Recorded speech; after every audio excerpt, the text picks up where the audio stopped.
Welcome to Rob Schmitt Tonight. Before we jump into our top story tonight, today the White House celebrated Easter, and it was somehow even worse than we anticipated. Dr. Jill Biden, functioning as the president's handler, telling him when to wave, telling him when to speak, directing the president of the United States on how to function in a public setting. A bewildered old man running the most powerful country in the world. That's all that is. At one point, the president actually wandered over to reporters who started asking foreign policy questions. It was at that moment that Americans actually watched the Easter Bunny interrupt the President of the United States and force him to shut up and walk away. It's quite a moment. Take a look. Pakistan should not, and Afghanistan should be people. Oh, the Easter Bunny, Easter, Mr. President.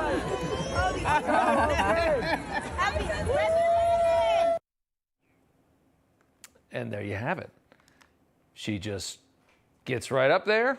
Easter Bunny, hey, stop talking. Get the hell out of here. To the President of the United States. Pretty astonishing. By the way, the Easter Bunny was a White House press assistant, there she is, who receives frequent complaints about lack of access to this incredibly opaque regime.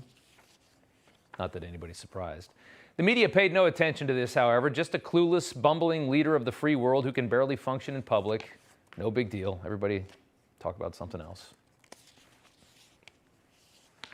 Back to our top story. In politics, the best time to reveal a story that you really hate is on a Friday evening. You've got a whole weekend before you'll have to face the press on Monday.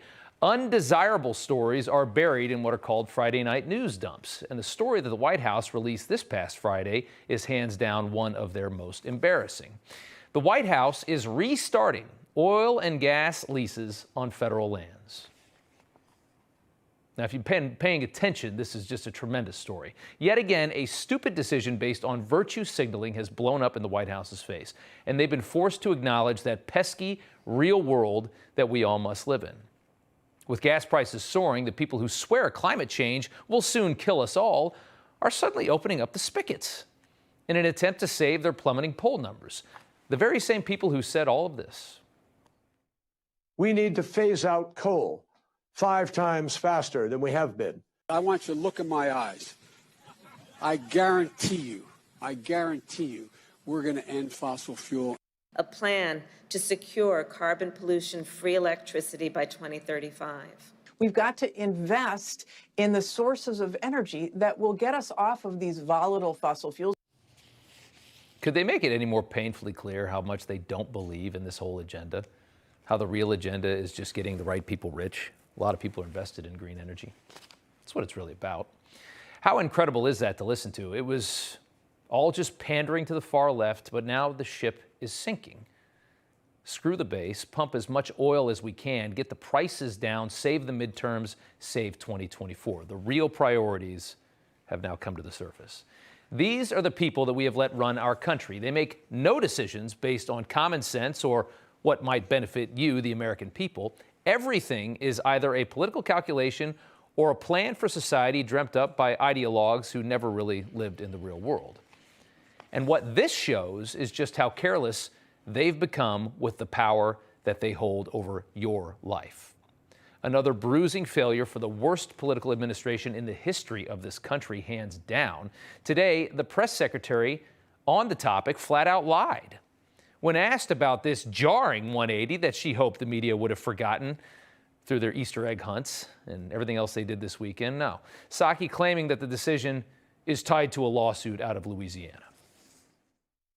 Today's action, as you know, but for everybody, was the result of a court injunction that we continue to appeal, and it's not in line with the president's policy, which is to ban additional leasing.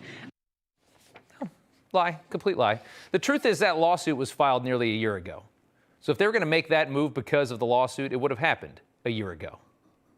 That is a fact. She is a liar. They're lying once again. The only reason this is happening now is because it was really a stupid thing to do, and it did this. You got gas prices that have shot up dramatically.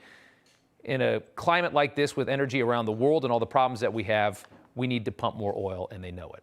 They've been forced to radically change course yet again. And remember, gas prices were going up long before Ukraine. That was part of the plan. Drive the prices up, make everybody pay more, push green energy for whatever reason. They got a lot of money invested in this. This is what they do. And now it's all blown up in their face because suddenly you have a Russia problem and now prices are too high and it's costing them political capital. So now pump oil. What do they care? The policies they've implemented are never based in reality.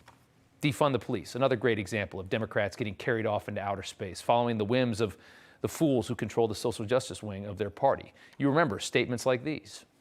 In many cities in America, over 1/3 of their city budget goes to police. So we have to have this conversation.